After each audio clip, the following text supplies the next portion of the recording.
Alabado sea el nombre de nuestro Señor Jesucristo. Bendiciones, bendiciones de lo alto. Su hermano y amigo en Cristo, Martín Ávila. Por acá desde la ciudad de Loveland, Colorado, USA.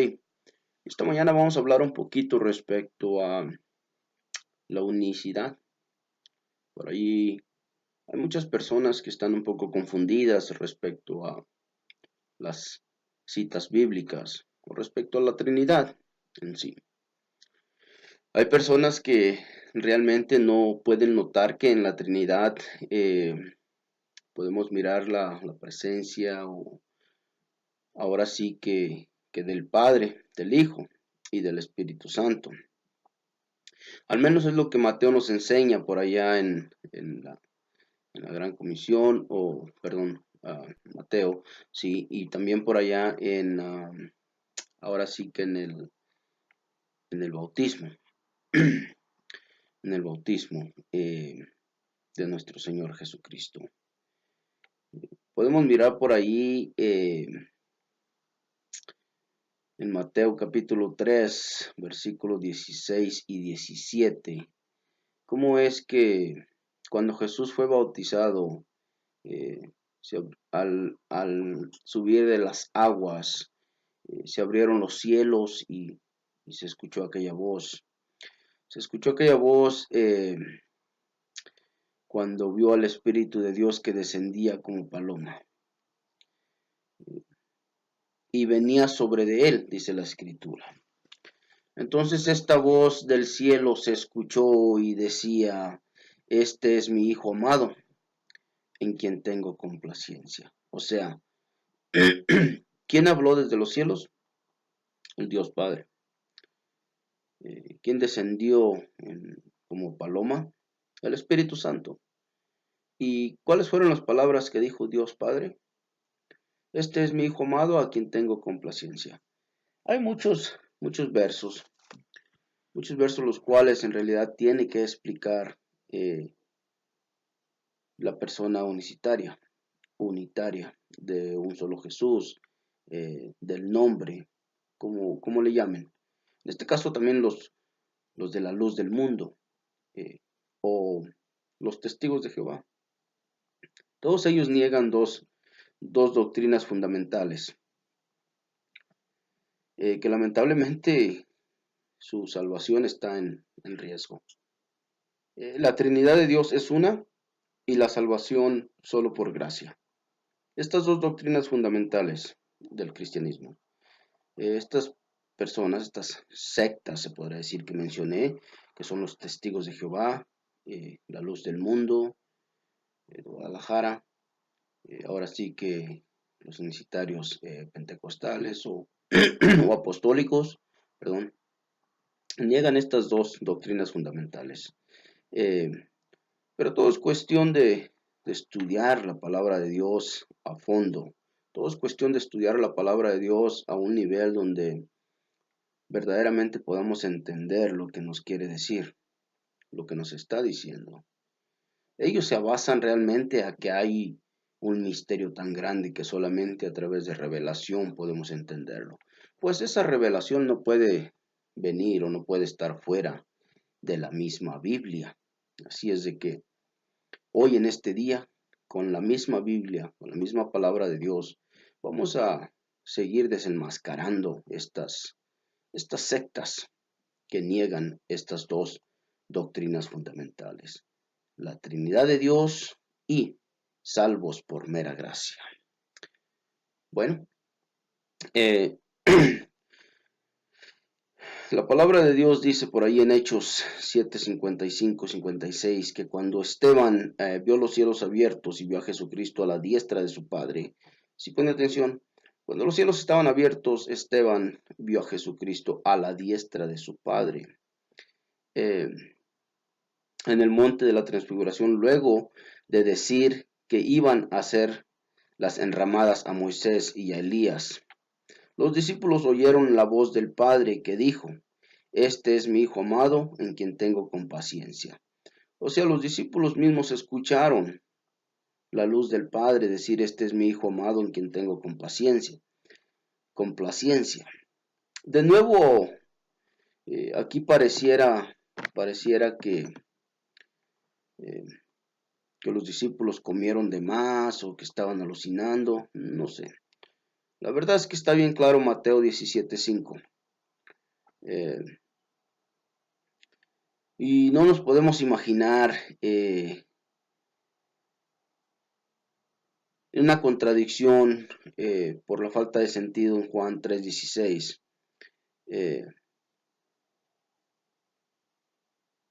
Porque dice bien claramente que Él es el unigénito Hijo de Dios. O sea, esto está clarísimo. El Hijo de Dios. Eh, Ahora, Juan 1:18, lo que dice, a Dios nadie le ha visto jamás. El unigénito Hijo que está en el seno del Padre, Él le ha dado a conocer. Si Jesucristo es la única persona divina.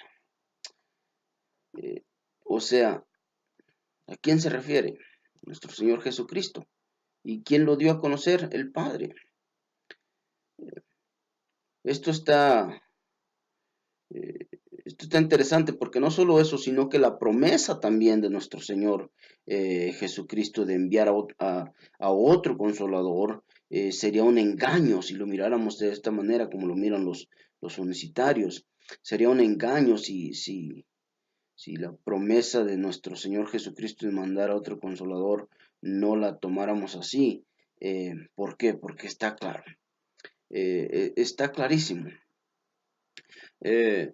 Entonces, si era el mismo quien volvería en cualidad del Espíritu Santo, y si fuese así, entonces ya vino de nuevo, esa es la pregunta que yo haría. O sea, ¿ya regresó por segunda vez? No. Nuestro Señor Jesucristo no va a regresar por segunda vez hasta que venga aquel gran día. Eh, esto, esto está interesante, ¿por qué? Por muchas razones, como les dije hace rato. O sea, niegan las dos doctrinas fundamentales que viene siendo la Trinidad de Dios y salvos por mera gracia. Entonces, de acuerdo a esto, los amigos, y les digo amigos porque en realidad no han reconocido al Señor Jesucristo en sus vidas, y no lo digo de mala manera. Yo sé que tienen hambre, yo sé que tienen sed, yo sé que tienen un celo, pero aquí hay algo bien importante. Al contradecir o al negar esta doctrina fundamental que es la Trinidad de Dios o la Triunidad de Dios, Padre, Hijo y Espíritu Santo, o salvos por mera gracia, porque ellos tampoco creen que así sea la salvación, por mera gracia. Entonces, ¿por qué digo esto? Porque tienen que agregarle el bautismo. Si usted no es bautizado bajo la iglesia unicitaria, apostólica o pentecostal, usted no es salvo. Muchas de ellas también, si usted no habla en lenguas, usted no es salvo.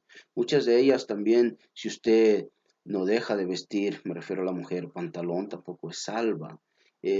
Tanta cosa. En ocasiones por ahí hay algunas que si usted no se depila, si se deja crecer el vello en la axila o en las piernas, entonces usted hay probabilidades de que sea salva, porque también eso lo prohíben en muchas congregaciones. Entonces, al negar esta Trinidad, esta doctrina fundamental, realmente la salvación está en riesgo. Eh, Tendrían que explicar a los amigos unicitarios, a los amigos testigos de Jehová, a los amigos de la luz del mundo, tendrían que explicar muchos versículos bíblicos. Uno de ellos es Romanos 15, 5, 6, Segunda de Corintios 1, 3, Primera de Juan 3, 24, Mateo capítulo 12, versículo 31 y 32, Juan 15, 26, Juan 16, 13, Deuteronomio 4, 35, Segunda de Pedro 1, 17. Se lo voy a repetir una vez más por si quiere anotarlos.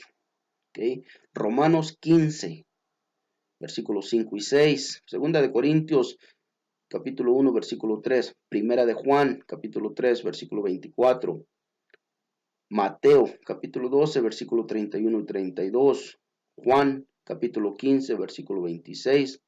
Juan capítulo 16, versículo 13, Deuteronomio capítulo 4, versículo 35, Segunda de Pedro capítulo 1, versículo 17. Tendrían que explicar todo esto. ¿Por qué? Porque lo que dicen ellos es que la revelación tiene que llegar, o tenemos que tener una revelación para poder entender realmente este misterio. Entender este misterio de la triunidad de Dios. La pregunta que yo les haría es si creen ellos que son salvos por gracia, así como lo dice la Escritura. Esa sería una de las preguntas. La otra es si el bautismo en las aguas es necesario para la salvación. Esas dos preguntas son muy fundamentales para ustedes, amigos unicitarios. Todos sabemos que Efesios capítulo 2, versículo 8 y 9 nos deja bien claro que somos salvos por mera gracia. Entonces, si le agregamos otras cosas para poder ser salvos o para obtener la salvación, ya estamos anulando, estamos haciendo a un lado esta cita bíblica.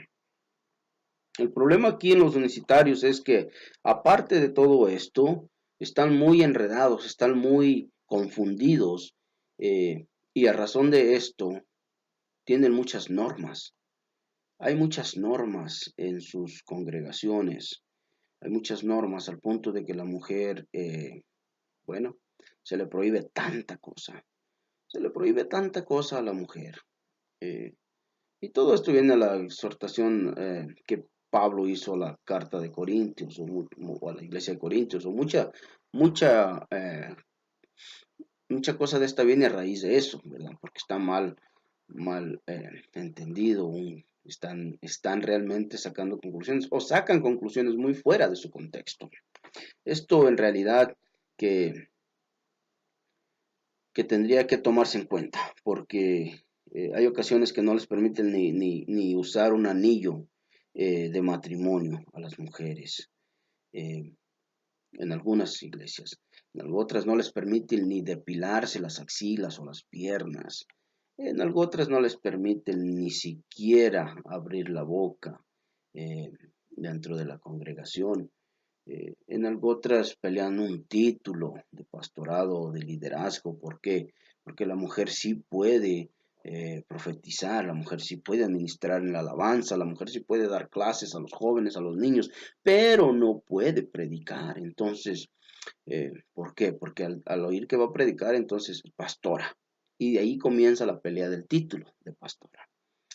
Estos amigos unicitarios realmente que están muy mal, muy confundidos, porque en la Santa Cena, 1 Corintios 11, 17, 31, aquí de los unicitarios yo les recomiendo que tienen que estudiar bien esto de la Santa Cena. Y todos los pasajes, muchos otros pasajes de la Biblia, por ejemplo, en Hechos 7, 55, 56, está bien claro donde Esteban, antes de morir, dijo algunas palabras, y lo que él miró cuando los cielos se abrieron realmente no tiene otra explicación más que a Dios Padre y a su Hijo Jesucristo. Los que miró, o sea, ahí está bien claro. ¿Verdad? A la diestra de Dios. Dice que miró al Hijo del Hombre sentado a la diestra de Dios, eh, o a la derecha de Dios, algo otras versiones por ahí dicen.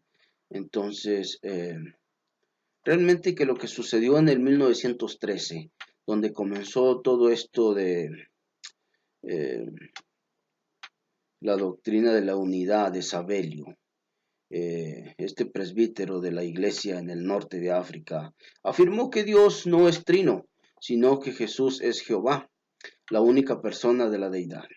Según los términos Padre, Hijo y Espíritu Santo eran tres nombres que se referían a él mismo, o al mismo ser divino. Esto, ¿verdad? Fue Sabelio el que sacó esto. Aquí es donde yo creo que esta dicha doctrina fue condenada. fue condenada y desapareció en 1913.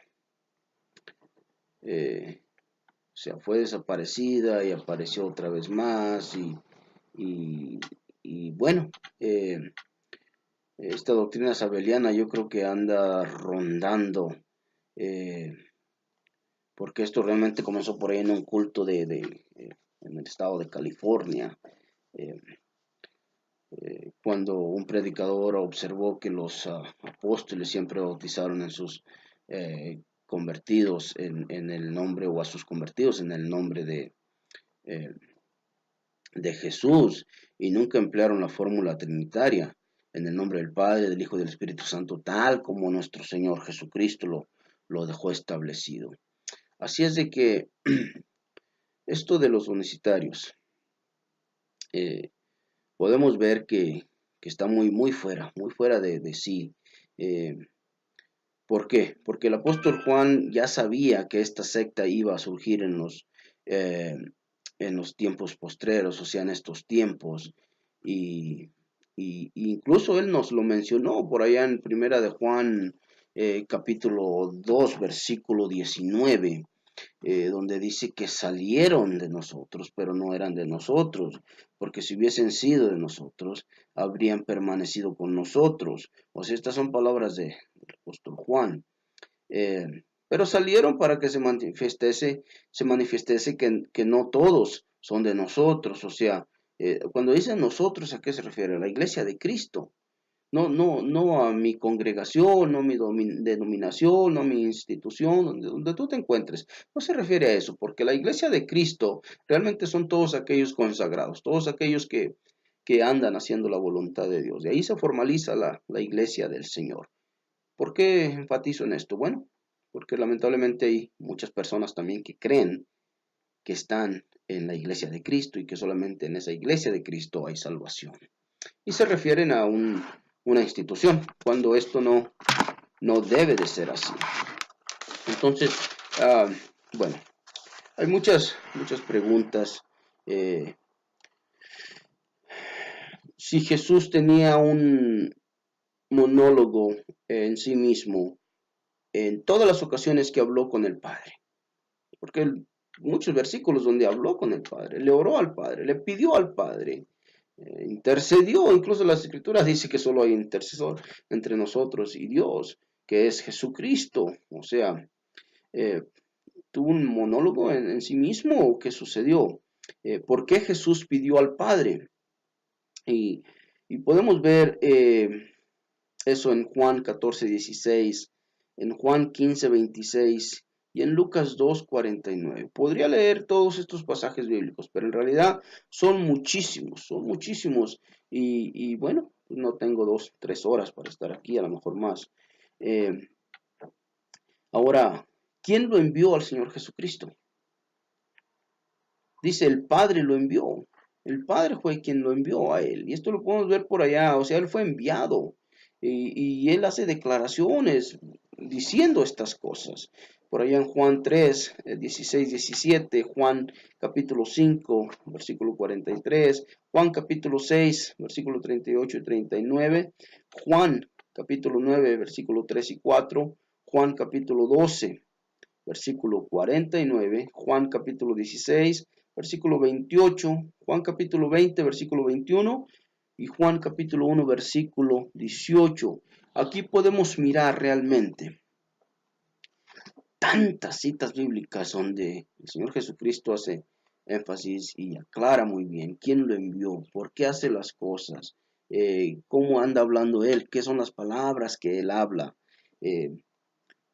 por quién fue guiado. O sea, la verdad hay que estudiar, amigos universitarios, amigos testigos de Jehová, amigos, ahora sí que la luz del mundo.